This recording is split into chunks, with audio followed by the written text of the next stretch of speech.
Hey everyone, it's Painful Mess. I know it's been years, at least 3 years since I was last on here, and um, I'm not going to make excuses or anything or say that I'm going to start doing this again. I just have way too obsessive of a personality and I get sucked in and it takes up too much time, so I have to cut myself off. But um, for many years, I've actually been writing a book, and I thought that maybe this audience would be interested in it because well, first off, it's a work of fiction, um, and I'll link to the Amazon page if you want to get it.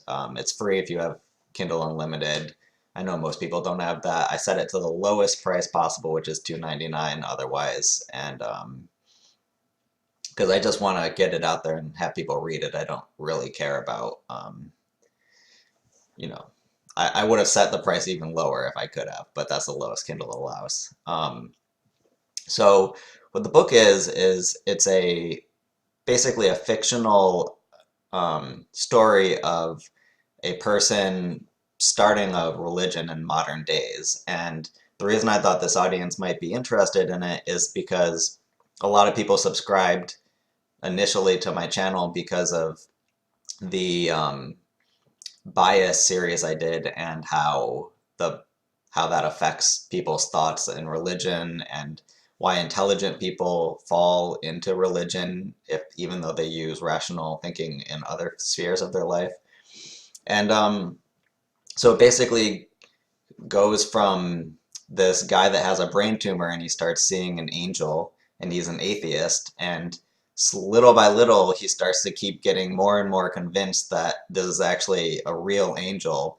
And part of the purpose of the book is it incorporates a lot of these cognitive biases in and how they just keep working on your subconscious more and more and how other people get drawn into this and how easy it is to get drawn into this and you see what you want to see.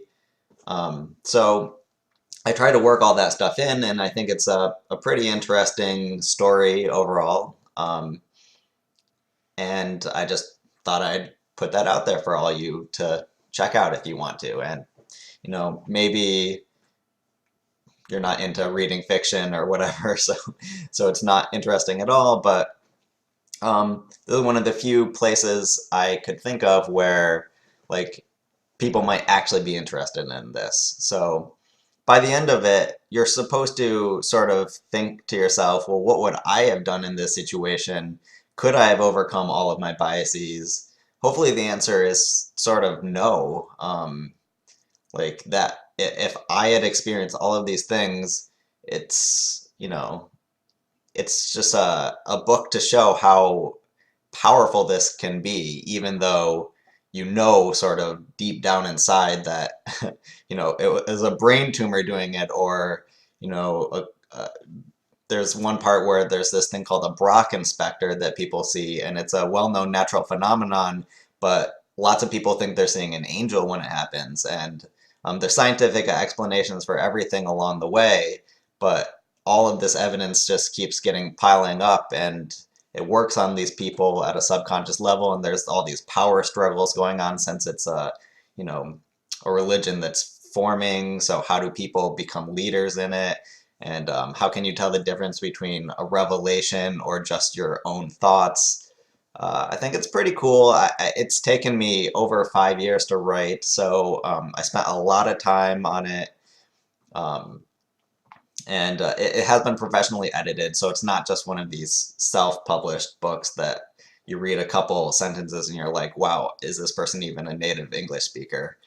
So it's maybe not the same polish you would get from a traditionally published book, but it's a much higher polish than a lot of people that just self-publish without an editor. So anyway, I'll stop babbling now. Check it out if you want to. Don't check it out if you don't want to. Um, I'm still hovering around at the edges of YouTube, but I just really can't get sucked in. Otherwise, hours of my day go away every single day. So good to be back for this episode, but don't expect much more. Thanks for checking it out if you do.